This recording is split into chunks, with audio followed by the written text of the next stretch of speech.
오늘 하나님께서 우리에게 주시는 말씀은 시편 106편 13절부터 33절에 있는 말씀입니다. 그러나 그들은 어느새 주님이 하신 일들을 잊어버리고 주님의 가르침을 기다리지 않았습니다.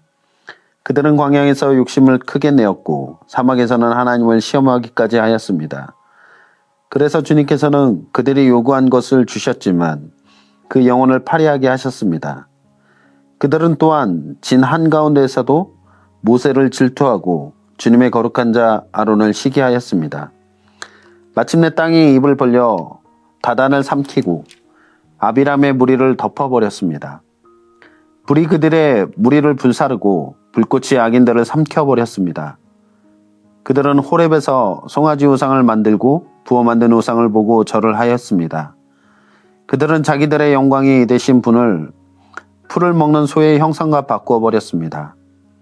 그들은 또한 이집트에서 큰 일을 이룩하신 자기들의 구원자 하나님을 잊어버렸습니다.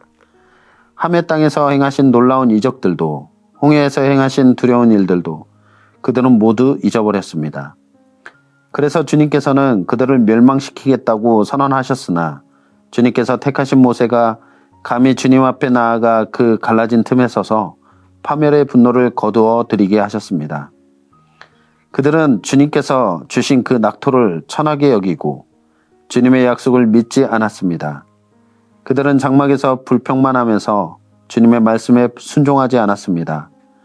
그래서 주님께서는 그들에게 손을 들어 맹세하였고 그들을 광야에서 쓰러지게 하셨으며 그 자손을 문나라 앞에서 거꾸러지게 하시고 이 나라 저 나라로 흩어지게 하셨습니다.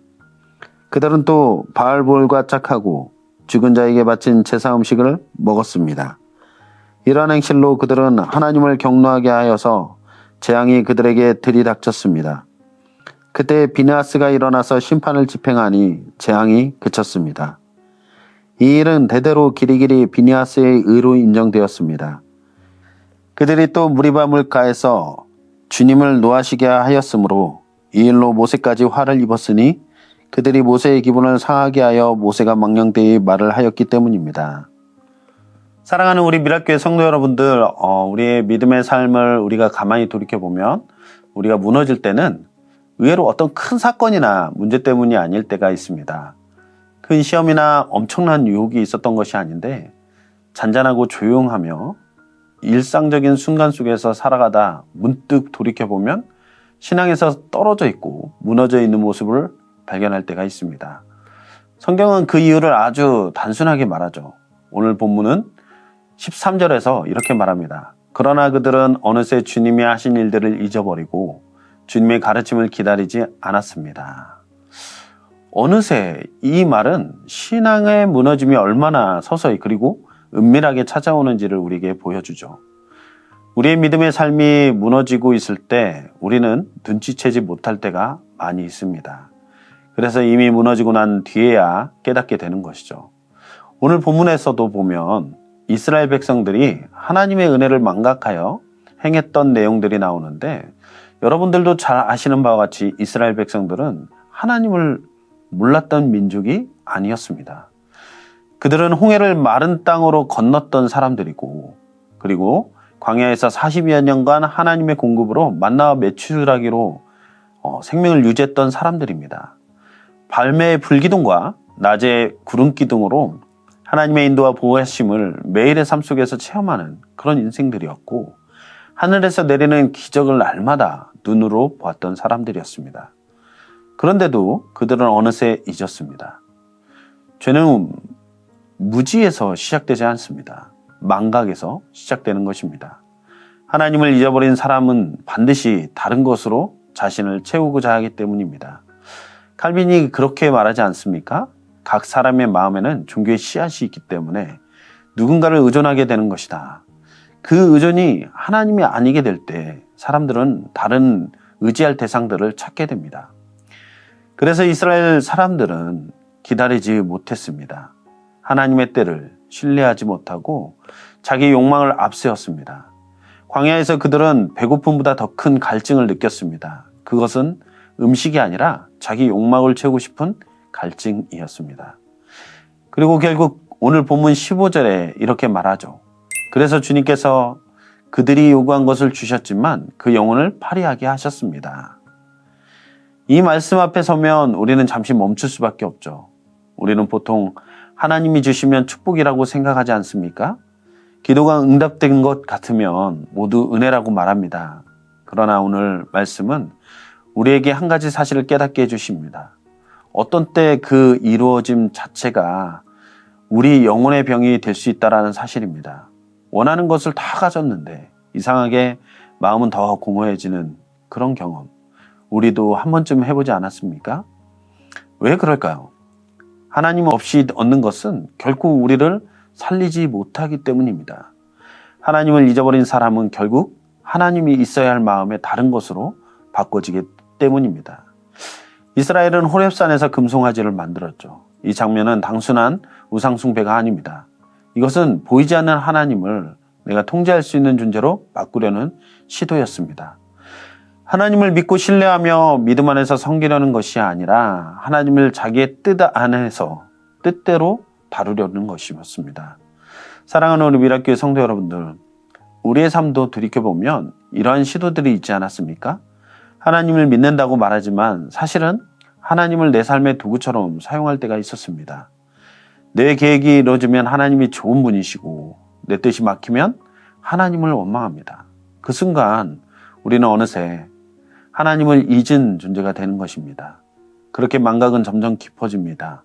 욕망이 커지고 관계가 무너지고 불평이 쌓이고 마침내 24절에서 말하는 것처럼 그들은 주님께서 주신 그 낙토를 천하게 여기고 주님의 약속을 믿지 않았습니다.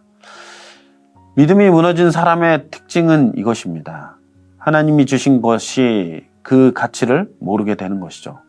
은혜가 은혜로 보이지 않습니다. 구원이 감격으로 느껴지지 않습니다. 그런데 놀라운 것은 이렇게 반복해서 무너지는 백성을 향해 하나님이 포기하지 않으신다라는 사실입니다. 23절에 보니까 주님께서 택하신 모세가 감히 주님 앞에 나아가 그 갈라진 틈에 서서 파멸의 분노를 거두어들이게 하였습니다. 이 장면은 참으로 깊습니다. 하나님과 백성 사이가 완전히 갈라져 있었는데 진노가 쏟아지는 그 순간에 어떤 한 사람이 그 틈에 서 있는 겁니다. 바로 모세입니다. 그는 하나님 앞에 서서 백성을 위해 간구하죠. 그는 자기 자신을 걸고 그 자리에 서 있습니다. 마치 무너진 뚝 사이에 몸을 넣어서 물길을 막아내는 사람처럼 그는 하나님의 진노와 백성 사이에 자신을 세워놓습니다. 그리고 하나님은 그 기도를 들어주셨습니다. 여기서 우리는 하나님의 진리를 봅니다. 하나님은 여전히 사람을 통해 일하신다라는 사실입니다. 또 한 사람이 등장하죠. 비느하스입니다. 공동체가 영적으로 무너져서 죄가 당연한 것처럼 흘러갈 때 그는 결단하고 그 악한 행동들을 멈추게 했습니다. 그 행동은 거칠어 보일 수도 있지만 그 중심에는 분명한 것이 있었죠. 하나님의 거룩하심을 향한 갈망이었습니다. 그리고 그 순간 재앙이 멈추었습니다. 사랑하는 여러분들, 절망의 순간에도 하나님은 은혜의 사람을 세우신다는 것을 우리는 보게 됩니다. 무너진 공동체에도 하나님은 회복의 통로를 남겨두신 것이죠. 그래서 우리는 희망을 포기할 수가 없습니다. 그러나 여기에서 우리는 더 깊은 진실과 마주하게 되는데 모세도 완전하지 못해 무너졌다라는 사실입니다. 무리바 물가에서 그는 분노하죠. 백성 때문에 상처받고 그 감정 속에서 망령된 말을 내뱉습니다. 모세조차 끝까지 완전하지 않았다라는 사실을 우리는 보게 됩니다. 그렇게 하나님 앞에 섰던 사람들도 그렇게 기도했던 사람들도 결국은 흔들리는 인간일 뿐이었다라는 사실입니다. 그래서 우리는 깨닫게 됩니다. 우리를 끝까지 붙들어 줄 수 있는 존재는 이 땅에 없다라는 사실을 우리는 알게 됩니다.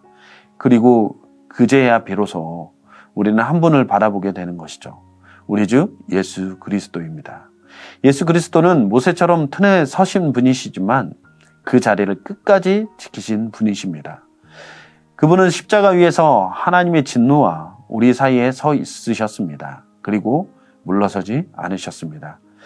비느하스가 재앙을 멈추게 했다면 예수님은 죄의 근원을 끊어주셨습니다.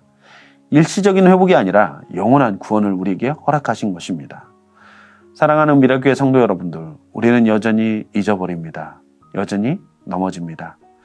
여전히 우리는 이러한 연약한 삶을 반복합니다. 그러나 우리에게 한 가지 분명한 사실이 있습니다. 우리가 하나님을 잊어버려도 하나님은 우리를 잊지 않으신다라는 사실입니다. 망각의 늪 속에서도 하나님의 은혜는 사라지지 않습니다. 오히려 그곳에서 작은 싹처럼 다시 피어납니다. 그리고 그 은혜의 싹은 결국 한 방향을 가리킵니다. 예수 그리스도이십니다. 그러므로 오늘 우리는 다시 기억해야 할 것입니다. 하나님이 누구신지, 우리를 어떻게 사랑하셨는지, 우리를 어디로 이끌어 가시는지 기억하는 신앙만이 무너지지 않을 것입니다.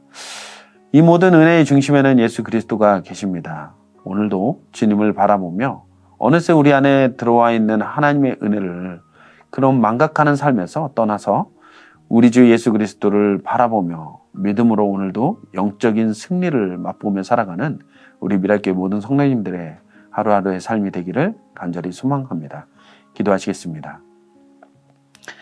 사랑의 주님, 우리가 하나님의 은혜를 맛보고도 우리가 너무나도 연약하여서 우리는 그 은혜를 잃어버리고 살아갈 때가 너무나도 많습니다. 그러나 주님은 우리 안에 역사하시고 또한 다시 돌이킬 수 있는 상황과 환경을 만들어주시며 또한 우리의 중보자 되신 예수 그리스도를 바라보며 주님께서 행하신 일들을 통하여서 우리에게 산 소망을 얻고 살아갈 수 있도록 인도하여 주셨습니다.